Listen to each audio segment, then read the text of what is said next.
আপনারা এটা জানেন তো যে অন্যের জন্য দোয়া করলে লাভ। ধরেন যে আপনার এক ভাই দারিদ্রের কষাঘাতে জর্জরিত, টাকা পয়সা না, দোয়া করলেন যে আল্লাহ আমার ভাইটা আর্থিক সমস্যায় আছে, তার আর্থিক সমস্যা দূর করে দাও। ফেরেশতারা দোয়া করে, আল্লাহ যিনি দোয়া করলো তার যদি আর্থিক সমস্যা থাকে তুমি আগে তার আর্থিক সমস্যা দূর করে দাও। সুবহানাল্লাহ, সুবহানাল্লাহ। তো এক লোক এই হাদিসের ফজিলত শুনে ইফতারের পূর্ব মুহূর্তে যেহেতু দোয়া কবুল হয়, তার ওয়াইফ ইফতারি তৈরি করতেছে, এই হাদিসের ফজিলত শুনে এক লোক তার বন্ধুর জন্য দোয়া করতেছে যে আল্লাহ আমার বন্ধুটার তো এখনো বিয়ে হয় নাই, তুমি সুন্দরী রূপবতী একটা স্ত্রীর ব্যবস্থা করে দাও আল্লাহ আমার বন্ধুর। এই দোয়া শুনে তার স্ত্রী তো রেগে মেগে আগুন, সে ইফতারি রেখে দিয়ে এসে বলে, এই এত বড় সাহস, কি দোয়া করো এসব উল্টাপাল্টা?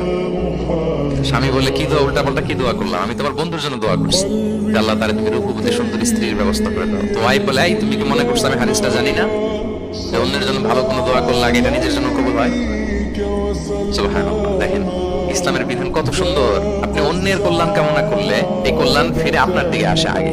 সুবহানাল্লাহ। তো এই বেদুইনের এটা জানা ছিল না, সে এসে দোয়া করতেছে, আল্লাহুম্মা আরহামনি ওয়া মুহাম্মাদা ওয়া লা তারহাম মা'আনা আহাদা। আল্লাহ তুমি শুধু আমারে রহম করো আর মুহাম্মদ সাল্লাল্লাহু আলাইহি ওয়াসাল্লামের রহম করো, আমাদের দুজনের সাথে আর কাউরে রহম করো না। রাসূল সাল্লাল্লাহু আলাইহি ওয়াসাল্লাম তাকিয়ে বলেন, হায় রে, একটা প্রশস্ত বিষয়কে সে সংকীর্ণ করে ফেললো। আফসোস করে বলতেছে, কারণ আল্লাহর দরবারে রহমের কি কোনো ঘাটতি আছে বলেন তো? আল্লাহর দরবারে রহমতের কোনো কমতি আছে? নাই। সাথে সবাইকে ইনক্লুড করতে পারতো। আচ্ছা গেল, দোয়া শেষে এবার সে মসজিদে নববীর মাঝখানে বসে পেশাব করা আরম্ভ করছে।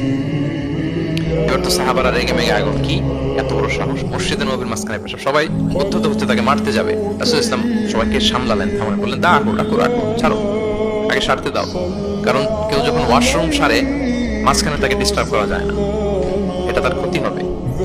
রাখো, লেট হিম পাস ইউরিন, তাকে কাজ সারতে দাও। সে কাজ সারলো। এবার রাসূল ইসলাম বললেন, ওয়া হারিকু আলা বাউলিহি সাজলান মিন মা, তার পেশাবের উপর এক বালতি পানি ঢেলে দাও, দিয়ে ফেললো। এবার রাসূল ইসলাম বললেন, ইন্নামা বুইসতুম মুয়াসসিরিন ওয়া লাম তুবআসু মুআসসিরিন।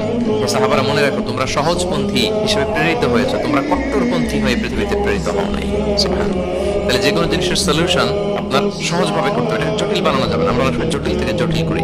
তখন এই বেদুইনকে রাসূল ইসলাম ডেকে বললেন, আচ্ছা তুমি যে কাজটা করলে, মসজিদে নববীর মাঝখানে পেশাব করলে, এটা কি ঠিক হলো? তুমি কি জানো এটা আল্লাহর ঘর, এটা আমাদের মদিনার কমিউনিটির ইবাদতগাহ, এখানে আমরা আল্লাহর ইবাদত করি, আল্লাহর জিকির করি, আল্লাহর কিতাব তেলাওয়াত করি, এটা কি তোমার ঠিক হলো? এইভাবে যখন আদর দিয়ে পরম মমতায় তাকে বুঝিয়ে বলা হলো, সে লজ্জিত হয়ে মাথা নিচু করে ফেললো। সুবহানাল্লাহ। রাসূল সাল্লাল্লাহু আলাইহি ওয়াসাল্লাম কাছে আপনি কোমলতা, ভালোবাসা দিয়ে যা জয় করতে পারবেন, কঠোরতা দিয়ে সেটা পারা যায় না। খেয়াল রাখবেন, ভালোবাসা দিয়ে যেভাবে আপনি মানুষের হৃদয় জয় করতে পারবেন, কঠোরতা দিয়ে পারবেন না। এজন্য ইসলাম ফ্লেক্সিবিলিটিতে বিশ্বাস করে। ফ্লেক্সিবিলিটি